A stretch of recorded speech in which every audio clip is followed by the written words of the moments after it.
Allora, a questo punto arriviamo a capire, fatto questo, a chi ci si può rivolgere. Io intanto mi rivolgo a Argenton perché un attimo che c'è un messaggio per capire gli step che dobbiamo fare. Con tutti questi casi credo sia meglio andare da qualcuno che prende in mano il singolo caso. In Italia è tutto difficile. Certo.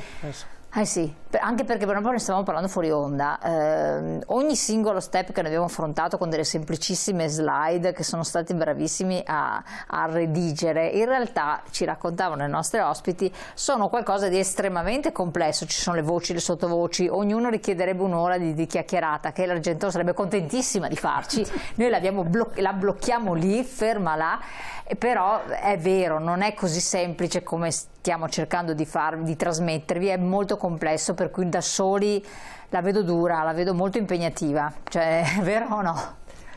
Sì, è duretta? È impegnativo. Buongiorno a tutti, a tutte. Sì, è proprio impegnativa, impegnativa di cura domiciliare. Insomma, come avete sentito da Ivana, sono diverse, 3 nuove, quindi abbiamo bisogno anche noi di capire qual è il progress della Regione Veneto, perché ci sono delle regole, no, che devono mettere in campo. Però insomma, come ha detto in presentazione, lo SPI è a vostra disposizione, insomma. Però insomma, a chi ci dobbiamo rivolgere? Vediamo la slide, eccolo qua, vediamo gli sportelli. Esattamente, agli sportelli sociali dei comuni, alle assistenti sociali. L'assistente sociale è una persona che si conosce, io li apprezzo tantissimo perché la mia esperienza in questo tempo che sto lavorando è preziosissima, e loro ovviamente hanno la titolarità per poter anche aggiungere delle altre informazioni, insomma, che noi abbiamo, però insomma è il loro compito. Ovviamente le impegnative non tutte sono di competenza dell'assistente sociale. 4 sono di competenza delle assistenti sociali, le altre sono di competenza delle assistenti sociali della locale USL, quindi punti unici di accesso PUA. Poi c'è bisogno dell'aiuto da parte del medico di base, perché poi vi dirò perché c'è da compilare per la impegnativa ICDB una scheda SVAMA che è di competenza, esclusivamente di competenza del medico di base. Chi può presentare la domanda? Ovviamente negli incontri che facciamo arrivano i familiari, perché la persona ovviamente non sempre è presente, la persona interessata o il legale rappresentante, un familiare, la famiglia che accudisce queste persone con diverse patologie, e quindi ovviamente anche da parte loro, anche se non è convivente, e della persona interessata. Quando presentare la domanda? Ecco, questo è un altro passaggio importante. Dopo aver conosciuto tutte le informazioni, le domande devono essere presentate entro il 15 di ogni mese. Perché entro il 15?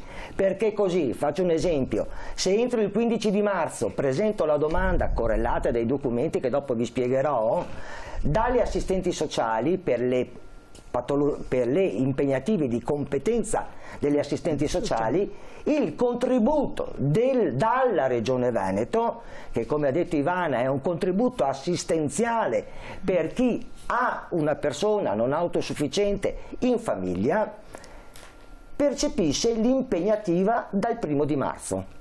Poi dice la presentazione della domanda può essere fatta in qualsiasi momento, ma è preferibile entro il 15 del mese, pena la perdita di un mese di impegnativa di cura. Come ho detto, se io la presento entro il 15 di marzo o di aprile, l'impegnativa, il riscontro economico mi parte dal 1° del mese, cioè quindi 1° marzo. Chiaro. Se io invece ci vado il 16 marzo, ecco che mi partirà dal 1° di aprile. Ecco, è una precisazione insomma, che per carità è utile, però insomma, poi tra preparare tutti i documenti che adesso vi spiego quali sono. Allora, eccola qua, la scheda SVAMA. La scheda SVAMA è una scheda specifica che deve essere compilata esclusivamente dal medico di base.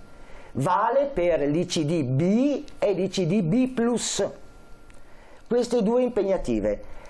Lì ovviamente oltre ai dati anagrafici, oltre alle patologie, c'è uno schema di valutazione dove ci verranno messe delle crocettine, cioè il medico scrive sei lucido, molto confuso, eccetera eccetera, e lì servono i numeri. Quella scheda SVAMA dal 1° gennaio del 2024 deve avere 11 punti per avere la prestazione da richiedere, e questo è una specificità. Quindi sono cambiati i punti da 10 a 11. Sempre di più, sempre più difficile.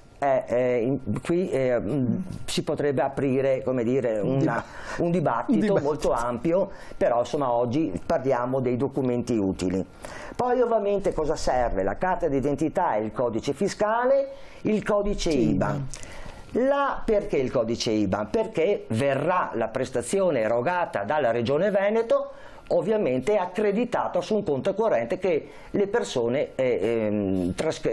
dicono. Poi serve un'altra cosa molto importante, l'attestazione ISEE socio-sanitaria. È specifica o della persona, faccio un esempio, un genitore abita con i figli in famiglia, l'attestazione socio-sanitaria è solo della persona non autosufficiente. I figli, i generi, le nuore, le figlie, i figli non c'entrano nulla. Se è di una coppia, marito e moglie, ovviamente l'ISEE socio-sanitario è della coppia, marito e moglie. No, però se marito e moglie solo uno ne ha bisogno, quando sono due coniugi, l'attestazione socio-sanitaria deve essere, come dire, di entrambi. Vabbè. Solamente se io ho, faccio un esempio, mia mamma abita con mia cognata, faccio l'ISEE socio-sanitario solo per i redditi di mia mamma. Certo, quelli di mia cognata non servono a nulla, oppure fratelli, sorelle, insomma, ecco, con chi si abita. Questo è molto importante perché c'è una differenza tra ISEE socio-sanitario e ISEE ordinario. ISEE ordinario invece del nucleo familiare. Esattamente, però una spiegazione precisa. L'attestazione ISEE deve comprendere i redditi, ma anche i risparmi che ci sono in posta o in banca. Adesso per il 2024 serve l'attestazione relativa ai redditi del 2022. Però faccio l'esempio, la persona che è non autosufficiente ha fatto una polizza vita, una polizza qualche cosa, no? o dei fondi secoli addietro, quando era. Vanno inseriti anche le polizze, tutto, non solo i risparmi, tutto, perché l'ISEE per ogni impegnativa ha un suo valore. Cioè, per esempio, l'impegnativa B ha un ISEE a 16.700, l'ICD-B plus parliamo di 50.000, l'ICD-M 16.700, l'ICD-MGS 50.000 euro, e le altre hanno ISEE più alti. Quindi qui come dire, la spiegazione diventa più complessa e articolata in relazione, come ha detto Ivana, delle patologie, perché dipende da quale impegnativa posso, come dire, chiedere alla Regione Veneto. Ho capito. Ovviamente nei documenti utili, quando ci si rivolge o all'assistente sociale o anche pure come dire, serve ovviamente la risposta dell'INPS, del verbale di riconoscimento di invalidità civile e o accompagnamento. Il limite massimo ISEE per poter accedere a queste impegnative di domiciliarità quanto è? 60.000 euro, però è il massimo. Ovviamente si deve entrare nella specificità delle impegnative.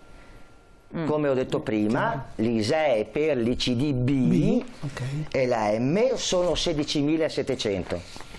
Per la Plus e l'MGS sono 50.000 euro.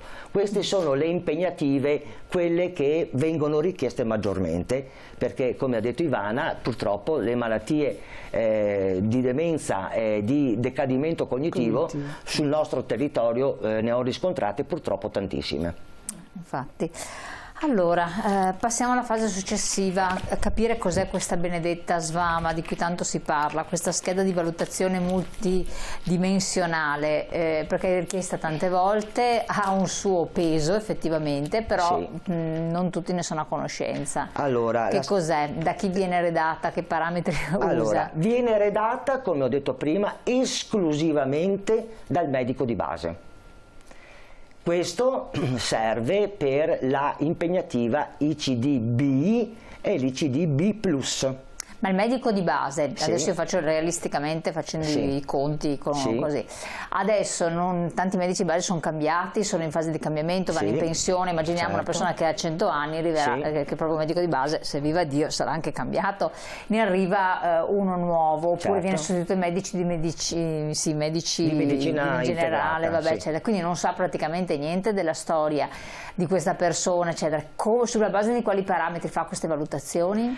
Beh, insomma, Perché, un po' di storia la deve conoscere della persona, il bisogna che medico qualcuno prima le racconti. Allora, poi queste sono delle domande molto specifiche che implicano, sì, d'accordo, la conoscenza della persona, però, insomma, come dire, serve anche la descrizione dei familiari, di che cos'ha. È chiaro che se il medico è entrato da una settimana aspetterà un attimo di vedere il suo curriculum, come dire, vitae, no? Della persona non autosufficiente. Non è impossibile compilarla. Che patologia, sì, cioè, ci sono dei protocolli, scritte, insomma, che patologie certo, ha la sì, persona, insomma, come dire, perché comunque il medico dovrà, se uno ha una patologia, comunque il medico dovrà seguirlo anche con delle terapie, no? Certo. Quindi non possiamo pensare che un medico di medicina generale si trova davanti a un perfetto sconosciuto. Esatto, se è un perfetto sconosciuto dovrà conoscerlo e quindi deve fare le valutazioni del caso. E poi comunque insomma c'è tutta la documentazione comunque, no, delle patologie, chiunque di noi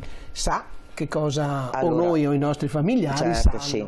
Allora, sono gli elementi di valutazione, la situazione cognitiva, i problemi comportamentali, la situazione funzionale, il BART di mobilità, il supporto della rete sociale e necessità di assistenza sanitaria. Perfetto. Queste sono le domande fondamentali, ai quali prima ovviamente scrive le patologie che soffre il paziente. Chiaro. E quindi ecco, queste insomma, come dire, sono rilevabili dalla conoscenza. Il medico di base potrebbe tranquillamente, come dire, conoscere anche la persona al proprio domicilio, quindi insomma, ci sono delle modalità per poter avere chiara la visione di cosa sta soffrendo la persona che ha davanti. Ecco, questa è la scheda SVAMA, importante perché lì ci dà il primo elemento di valutazione, il primo requisito. Scheda SVAMA. Il secondo requisito è il reddito ISEE. Okay. Avendo questi due requisiti che corrispondono alle impegnative, si può presentare la domanda all'assistente sociale insieme agli altri documenti che ho prima elencato. Perfetto, quindi queste sono le due cose fondamentali. Sì, sono proprio fondamentali. Allora, quindi l'esito finale qual è? L'esito finale, allora, per la ICD-B, quella Plus abbiamo detto che è nata 2 mesi fa e quindi lì la vedremo, insomma, cosa succederà. Per la impegnativa ICD-B, quando io vado dall'assistente sociale nel proprio comune di residenza, consegno la documentazione, ovviamente gli assistenti sociali fanno anche loro delle valutazioni, cercano nell'ambito familiare, insomma, come dire, di conoscere la famiglia, la persona che ha queste problematiche di non autosufficienza. Ecco, qua non ho capito, perché vediamo la slide.